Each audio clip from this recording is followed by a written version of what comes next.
el arte mudéjar de Aragón es Patrimonio de la Humanidad.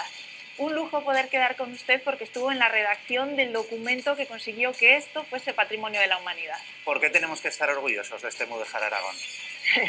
Este tipo de edificios no existen en ninguna otra parte del mundo.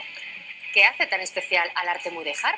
Lo más desconocido del mudéjar es la construcción del espacio a través de la luz.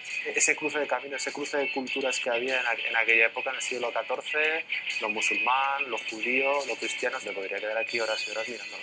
¿Como nuestra Capilla Sistina? Totalmente, sí, sí. ¿Quieren conocer algunos de los tesoros mudéjares más desconocidos de nuestra comunidad? Lo extraño es que en esta iglesia románica tenemos un alfarje mudéjar.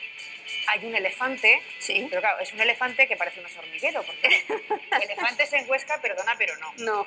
¿Y cómo contribuye el arte mudéjar al desarrollo de nuestros pueblos? Pensamos en Zaragoza, pensamos en La Seo, pensamos en Teruel, pero yo estoy maravillado con esto. Esto es el epicentro ahora mismo del mudéjar, aunque la gente no lo sepa, ¿verdad?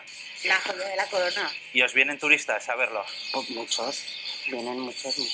Entonces estamos trabajando mucho con el viajero de investigación, que es un viajero pues bueno, que busca un aprendizaje, que busca una serie de cosas, porque es la manera de asegurar su vuelta.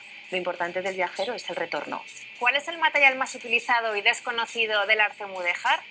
Todo este entorno es totalmente yesífero, bueno, Aragón casi en su totalidad es yesífero. Y bueno, pues por eso es un material tan sostenible y tan usado. Era un material, un recurso muy disponible y ellos pues lo aprovecharon.